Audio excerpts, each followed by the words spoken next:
Welcome back to the next episode of our series From the Frontline Duty, Honor, and Courage. Today we have with us an officer of the Indian Navy. Our frontline warrior for today is Captain Anil Gonsalves. Captain Anil Gonsalves was commissioned in the Navy on 1 July 1979. He specialized in anti-submarine warfare and served in anti-submarine frigates and patrol boats.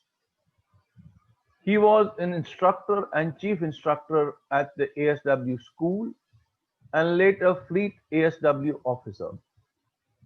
He took part in IPKF operations off Sri Lanka and did a stint in the Indian Coast Guard. He commanded CGS Rajshri and INS Mahish. He is a recipient of the CNS Commendation Medal. He took premature retirement from the Navy in 2005 and joined offshore shipping, where he commanded a range of modern platform vessels. His last voyage was in July 2017 after he rescued a tanker off Mumbai. Captain Gonsalves, welcome to this episode of From the Frontline Duty, Honor, and Courage.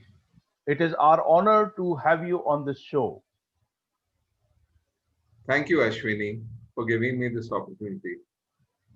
Captain Gonsalves, when I was introducing you, I mentioned about the rescue of the oil tanker off the coast of Mumbai. Can you please tell us a little more about that?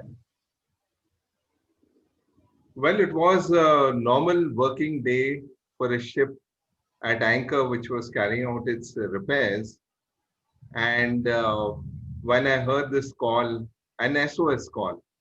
So let me show you a clip on what exactly happened and how it panned out.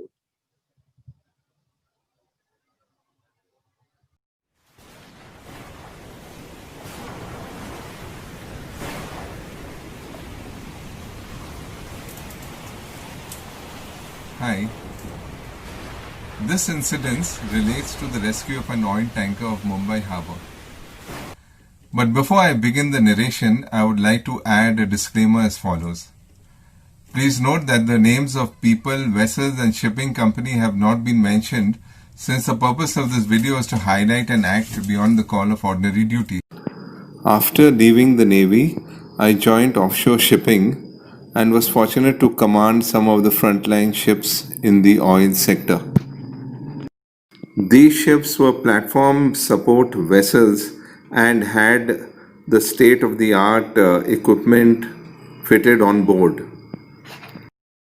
Their duties included supplying and receiving equipment, cement, barite, water, fuel, and all other requirements that oil platforms, oil exploration rigs, and other sea jackets use. They were capable of carrying out various operations like anchor handling.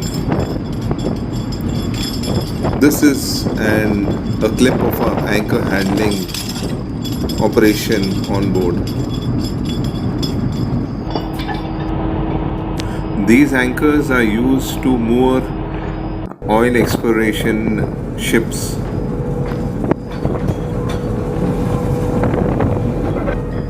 These ships were also capable of firefighting at sea and of course towing and supply of equipment to oil rigs. The sea is a very hard taskmaster and can bring the toughest guy to his knees. Very often work continues in these tough conditions. These few clips show you the dark side of the sea. When you work with nature, you have to deal with the fury of nature too, especially in cyclonic storms, where wind speeds gust beyond 60 knots and swell rises more than 20 feet high, not to mention the heavy rain and poor visibility. As expected, there are a number of casualties at sea, and I had the opportunity to carry out quite a few rescues. One was regarding attempting to tow and salvage a container vessel which had broken into two pieces in the thick of a storm. Another one was rescuing 8 fishermen in a cyclone from a derelict fishing boat. But to keep this video short, I'll stick to just one incident relating to saving a major oil spill off Mumbai. On 21st July 2017, my ship was anchored in the Princess and Victoria anchorage in Mumbai harbour for engine repair. One of my ship's engines was stripped open for a major routine maintenance schedule. Monsoon is a time for repairs and refits, but it is also a time when gusting winds, thunder showers, astronomical tides suddenly descend from the sky and create havoc for shipping. Ships at anchor are generally dragging anchor and running into each other. Shortly after I closed up on the bridge for my morning watch at 800 hours, I heard an SOS call on one of the marine VHF frequencies. This was unusual since distress calls are always made on the Global Maritime Distress Safety System, which has specific channels dedicated for distress messages, and also the fact that merchant navy captains are very professional in their jobs and don't make such mistakes without adequate reason. At first I thought it was a fake call, but the tone and the tenor of the call alerted me to respond to the call. The voice identified itself as the master of an oil tanker of the same shipping company I was working for. He informed me that his ship was dragging anchor rapidly and would get grounded if it wasn't towed to deeper waters since his main engine had packed up. I called up the duty radio officer of our company on the private VHF channel and requested that his message be passed on to the concerned superintendent of the tanker division. Strangely, nothing happened for the next couple of hours to relieve the captain's anguish. Finally, I got hold of my own superintendent and requested him to give me permission to box up my main engine and proceed to rescue the tanker. Since I was aware that the offshore division and tanker division worked in watertight compartments, I wasn't expecting anything to happen in a hurry. My superintendent told me that he would let me know. Time was moving on, and I knew that if I had to do something, I wanted to do it when there was adequate sunlight before sunset. At 5 pm, the tanker had drifted to nearly 1 nautical mile off Prong's Reef Light and was in a position to get grounded at any moment. Luckily, the work on my main engine was almost complete, so I consulted the chief engineer and gave the order to box up the engine. Without waiting for permission from my company, I contacted the Mumbai Port Control and informed them about the tanker and requested permission to leave harbour without a pilot. It is compulsory for merchant ships to embark a pilot when entering and leaving harbour. But since most of the Mumbai pilots knew me well enough, they knew I could enter and leave harbour without a pilot. However, Mumbai Port Control went into a panic and called up the concerned shipping company on the port control channels and ordered them to clear away the tanker, failing which heavy charges would be levied for any grounding or oil spillage. I quickly butted into the conversation and volunteered to go and rescue the vessel. I started both the main engines and while proceeding out of harbour, got the tow ropes, bridle and associated towing gear for towing. My ship reached the tanker position at around sunset. Wind speeds were gusting between 20 to 30 knots and swell was at least 3 to 5 meters high. But these factors were manageable. I was more concerned about grounding my own vessel while attempting to rescue the tanker from her stern since she had her anchor in the forward section. It took us several attempts to pass a tow rope to the stern of the tanker and secure the tow rope to her stern and pull her off to safety. Eventually, we did manage to rescue the tanker and take her to her anchor position in the outer anchorage area. I believe I had saved a major oil spill.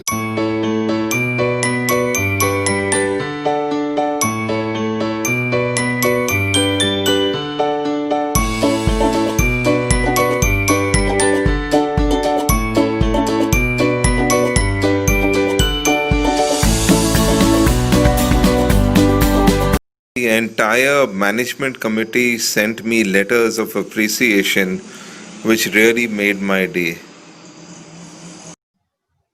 Captain Gonsalves, thank you very much for sharing the incident with us. First and foremost, I must congratulate you for taking such prompt action, which is beyond the call of duty, and preventing a major oil spill of Mumbai, thus saving obviously the environment and possibly crores of rupees, millions of dollars. But to make the viewers understand exactly what you went through and how this happened, I have a few questions to just clarify a few things. The first thing which comes to mind is, why didn't the captain of the tanker send a normal distress alert? And why didn't the other ships respond? And what made you really respond to this message? That's an interesting question, Ashwini. And to uh, and to answer that question, I would like to take you back a little in time to 1912 when the Titanic sank. After the Titanic sank, some of the countries like UK and US took the initiative to have an international maritime law whereby it became incumbent on a ship nearby to mandatorily render assistance to a ship in distress. Right. So they came out with a convention called SOLAS, Safety of Hmm. Life at Sea. And it took almost 60 years for that convention to be signed by more than 50 odd countries Hmm. and to be brought in force in 1973. So once this convention was in place, to execute this convention, they had ships had to mandatorily fit a system called GMDSS, Global Mhm. Maritime Distress and Safety System, in which this automatically you could send out. There are two, three methods of sending out distress messages. Right. By hitting a button, it would automatically pick up your position in lat and long. It would automatically, transmit the nature of the distress on various frequencies across, the VHF, HF, MF ranges. And it would transmit them depending on where you are actually operating so that ships can nearby everybody gets alerted to your distress, Right. and the ship that answers this hitting the acknowledgement button, it becomes imperative for that ship to go and render assistance. So it is so, and probably the other factor that influenced the captain's mind was once the distress call is made officially, Mhm. then the ship opens itself to salvage assistance by the sailboat, and a lot of there's a certain amount of uh, um, uh, sort of the maritime law states that any person who renders or helps to recover another ship's cargo or vessel in peril at sea is entitled to a reward Mhm. commensurate with the value of the property that is saved. And Right. in this case, the value of the property is very high. So probably the captain didn't want to, make it official and have to spend. The company would have to spend a lot of money and reward the people who came to salvage the ship. Right. So that was the thing. And also there is another thing. It's called Lloyd's open form, and the open form automatically you don't have to sign any sort of a written agreement or anything. It automatically you render a contract for services, and Mhm. you are rewarded later on by an arbitration coach, which decides how much money you should receive for the help that you rendered. Right. And my the other part of the question was, what made you respond to this? Well, yeah, there were a number of factors that were actually running through my mind. For instance, I had the capability to do this job. My ship was fitted with towing equipment, and I had done lots of towing assistance at sea. I felt that uh, um, there was something that nobody was responding to that captain's call. Mm-hmm. And since I had taken the call and I had sent and he was also from the ship was also belonging to my same company that I was working. Right. So it became incumbent on me that I should do something about it. If I and I could do something about it, so I responded to the call immediately. Wonderful. Now, when you undertook this, when you finally decided to do this operation, what were the difficulties that you faced when you actually did this operation? It was the monsoon season, so that time the wind speeds were 30 to 40 knots easily. The Mm-hmm. swell was 3 to 5 meters high, and the visibility was bad because it was raining Mm-hmm. steadily right throughout the day. So these were the weather conditions, but they didn't really bother me too much because I had operated in worse weather conditions. What was actually troubling me was the depth of water. Since the ship had dragged its anchor and come to very shallow waters, Hmm. the depth of water was really worrying me because my draft of my own ship was about 5.2 meters, Right. and in that area the depth of water is just about 6 meters or so, 6.5 meters, and even with the tide, with the high tide, it was about 6.5 meters. Right. So, and the topography of that area was very rocky. So there was a good chance that I would, damage my own ship in the process of trying to render assistance. And also, my ship had just completed engine repairs. I was not too sure about the reliability of my own engine, which I had never had. I didn't have time enough to try it out after the engine was boxed up. So these factors and the fact that he had his anchor chain on the forward part of the ship, I had to go from his stern of the ship to pass a tow rope and then to pull it out, which put me further into shallower waters. So Right. these were the things that were really playing on my mind and were worrying me at that point of time. I again, being an operational person, I can understand the operational difficulties that you must have been thinking about. But when we all take on such a task, take ownership for a rescue like this, there must be a range of emotions which go through our mind. So I'm sure a lot of emotions must have also gone through your mind. So what are the types of emotions that you experienced when you decided to undertake this operation and finally when you did the operation? Well, Ashwini, there was really a flood of emotions that were, had come to my mind. One is fear for my own safety, because I was doing a thing which I was not really, it was not programmed for me to do, or it was not my company had not really given clearance for me to do. Mhm. Another emotion was the anger at why the captain himself had, let his ship into such a grave situation. He could have done something earlier enough to prevent himself from reaching that point. There was Right. anxiety in my mind because I was wondering whether I would really come through this operation if I volunteered to render for it. There was also hope in my mind that yeah, I could do this operation and I could pull him out, to safety, and that was the thing that was really driving me. There was empathy for the tanker because he was in a situation where nobody was really helping him. And last but not least, there was a certain amount of responsibility and commitment to the duty that I was doing at that particular point of time. And since it was more of a split decision rather than a careful deliberation, Mhm. I decided to pull the trigger on my decision and go ahead and try and help. Again, I understand what you're saying to a large extent, but I still have one more question. Why do people put themselves into a situation where their own safety is at risk and they take such a big risk knowing possibly that the odds may be against them?